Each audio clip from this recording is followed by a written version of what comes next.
Welcome, everyone, to the third episode of the 792 Florida Sports Podcast. Unfortunately, Eric Clark is still under illness, so he won't be able to be here today, and Doug Pugh was unavailable as well. I'm Hunter Williams, and I'm joined by two guests today. Broward Handicapper is filling in as a guest role today, as well as Joe from Prep Gridiron Logistics. Hi, everyone. Glad to be here. Hi, everyone. Broward Handicapper here. Glad to be here. So Joe, you're gonna talk a little bit about Prep Gridiron Logistics and what y'all have been accomplishing lately. Yeah, we're going on our third year. I started the company back in 2016. I saw a need mainly for a lot of elite private schools. They were having a harder time finding out-of-state games. Also, a lot of their in-state brethren, decided not to play them anymore. So I started this website, started working with the national champs, Don Bosco Prep, back in the day. The better they were doing, the least teams didn't want to play them anymore. So I was able to hook them up with games against teams from Ohio, Louisiana. And then I said, if Don Bosco needs this type of service, other teams need to. So I started the website, and literally in 3 years, we have almost 300 teams signed up from all over America, both public and private. My goal is to only work with the top 250 in America. But when somebody is in a time of crisis and they really need a game, I'll help anybody. But the goal is, as it was early on, to set up out-of-state games for the most top elite, top 1%ers around the country. And basically, we work with everybody now. All the top names, in every preseason poll that you see right now, and every top 50, top 100, I'd say at least 80% of those teams are signed up with Prep Gridiron Logistics. And we're doing a great job. We're getting great feedback from anybody. And over the last couple of years, we've set up some of the best games in the history of high school football when it comes to out-of-state matchups. Oh yeah, we've seen in fact, we had Columbia had the fortunate pleasure this year of actually getting ourselves a game courtesy of Prep Gridiron Logistics with Atlantic and coming up to Lake City. Yeah, that was cool how that transpired. I'm really close with a lot of South Florida coaches, coach from St. Thomas Aquinas. Deerfield Beach was one of my first Florida clients. I guess there was a meeting one night, and the Deerfield Beach head coach, Javon Glenn, he called me and said, "Hey, I just got out of this meeting. Atlantic needs a game on this date." Then I checked my scheduling matrix. I have a big, huge document that I keep of all the open games all across the country. And I saw that there was a need with Columbia, so I set them up together, and voila, the game is happening. I'm not sure this never ever came. I didn't know if this information came out yet, but did they ever specify how much of a stipend is going to be involved for Atlantic coming up to Columbia? No, I didn't get into the numbers with them. I let the coaches work that out. But normally, they were both in a crisis situation. So I don't think there's no money going to be made, no profits. I just think the cost of one night lodging and the rental for the buses, I think that's all that's being covered, whatever that comes out. It can't be more than $3 or $4 grand, I would think. Okay, that sounds about right. At least I would take a guess, because I know they offered Cedar Grove $3,500 at one point, but they wanted double that. So that's really why that game wasn't able to happen. Yeah, Cedar Grove's, they're a public school on the south side of Atlanta, not a lot of money. So when they travel, they have to get the majority of their expenses taken care of. So, they love to travel, but it's not easy finding them games. All right. So we'll get Cedar Grove also playing a kickoff classic against Miami Central. What is your expectations with that game? You talking to Joe? Yeah. Yeah, I think obviously Miami Central has to be the favorite. Cedar Grove has a great squad. They fight hard. They're going to play hard. They're going to come and represent well. I just think the Rockets will be too much for them. Yeah, I'm going to have to agree with that pick with Miami Central.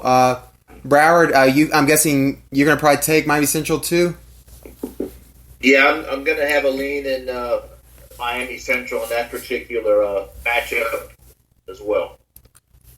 And Cedar Grove Miami Central is not the only kickoff classic this week. That's going to be Florida versus Georgia. Also, Colquitt County, in which I believe is the first time ever, is going to be traveling into Florida for a game as they're going to be playing Lake City, Columbia.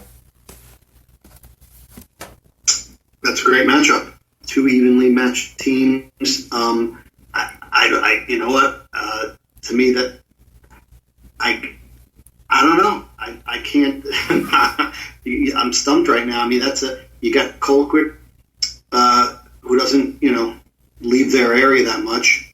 It's a huge game for Lake City, as you could tell by last year. They take these games seriously, as they did against IMG last season. So I think anything can happen in this game. Wouldn't surprise me one bit if Columbia won, nor would it surprise me if Colquitt won. I mean, I think it's going to be very evenly matched. I feel like going to this game, like, I don't know if it's the same feeling I had with IMG, mainly because, like, Colquitt County, like, they're not the type of team that I would expect to, like, be completely caught off guard by getting hit. It felt like when we played IMG last year, like, they did not expect Columbia to be coming in, taking the game as seriously as they did. Colquitt is going to come in here and take that game seriously. They are. But it's the new coach's first game, if you will. So anything could happen. We interviewed him a couple of weeks ago on our PrepGridiron.com website, and he seemed real ready to go. So I think it's a great matchup. Like I said, it's hard to call, and I think any game that's hard to call is a hell of a matchup. Absolutely. Could we see that potentially be a regular season matchup down the line? I would think so. I mean, I'm working with Colquitt. They're part of the Prep Gridiron Logistic brand. They're one of our member schools. I hooked them up this year with Trinity Christian, who they'll be playing, which is one of my top 5 Florida out-of-state games that we'll be getting into a little later. All right. But yeah, the new coach is open to new things. In the past, Colquitt really, when they have played out-of-state teams, in my opinion, they were very mediocre. I think now that we'll start seeing them host, a bunch of top 50 teams from far away. If I have my druthers, anyway. I guess Lowndes would be a team that also would be under that mantra of try to not really play a lot of tough teams, but they're also playing a pretty good one, which I'm going to guess is probably on that list, Miami Central and Lowndes, but we'll get to that later. For now, yep. If you had to take a guess, what would you expect from the Colquitt Columbia game? Do you think it could be just an estimate, a guess right now? Oh man, if I was a betting man, I don't know. I you know what? If I'm a betting man, I'll go with the home team. Okay. I guess I'm gonna stick with my team here. Even I have my concerns, but I feel like we will come to play when we on tomorrow night. Broward, you gonna complete the clean sweep? Okay, so I took a little look at this Colquitt team as far as on talent and depth, and it does look like they match up, well with Columbia talent-wise for sure. From what I see, I've seen more talented Colquitt teams in the past, at least on paper anyway. Now, you know how I feel about the preseason games. I don't think either team we're going to see everything. I don't think they're going to show everything. That's true. I agree with that. This is still technically a preseason game, and I'm sure surrounding schools in the Columbia area will be attending that game if it's available. If they can get over there.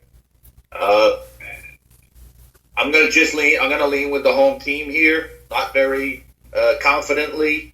Not very confidently. So I guess that kind of completes the sweep there. Great minds think let's hope that great minds think alike. Yes, I'm definitely hoping for that tomorrow night.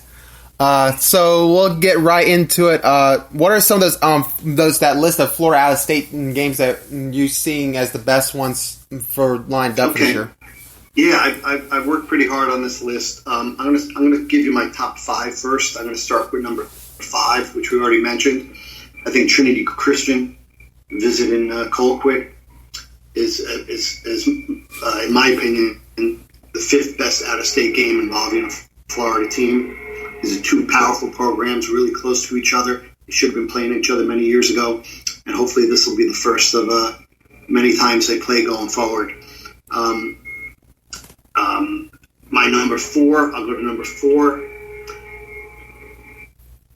would be Miami Central versus St. Francis from Baltimore. St. Francis in almost every poll in America right now is a top 5 team. Miami Central obviously is one of the best programs out of South Florida and Dade. That's going to be one hell of a matchup that high school football fans of all levels will be looking towards. My number 3 best team involving a Florida high school team is IMG at St. Joe's Prep out of Philadelphia. This will be a highly anticipated game.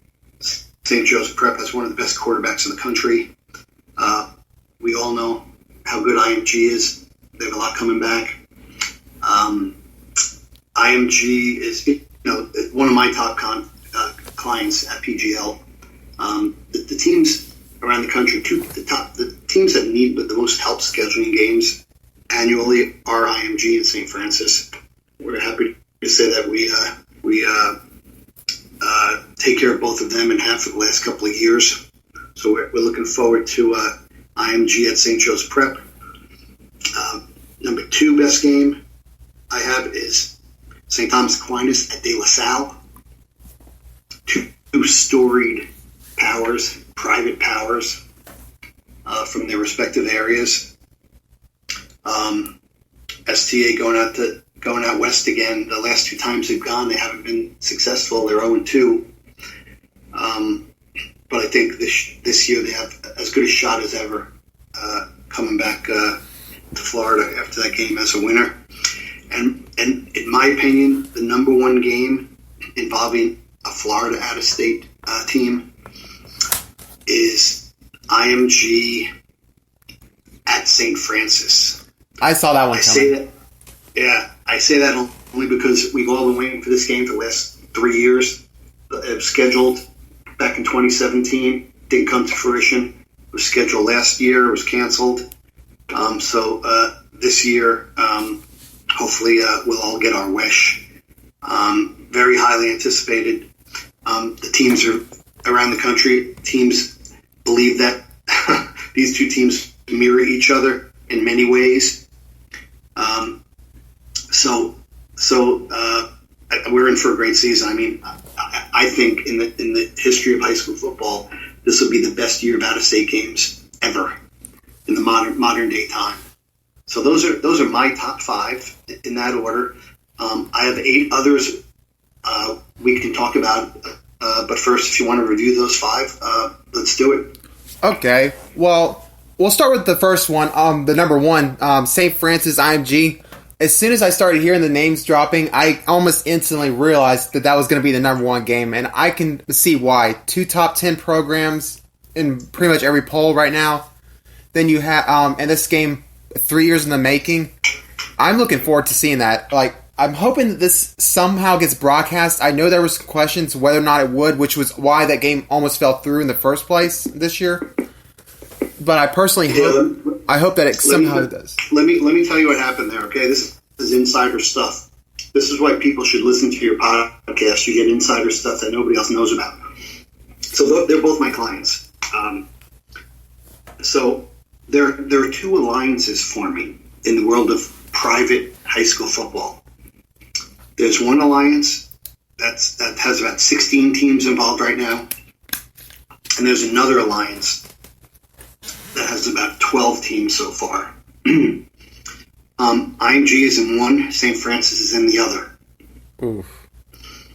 Technically, technically, because St.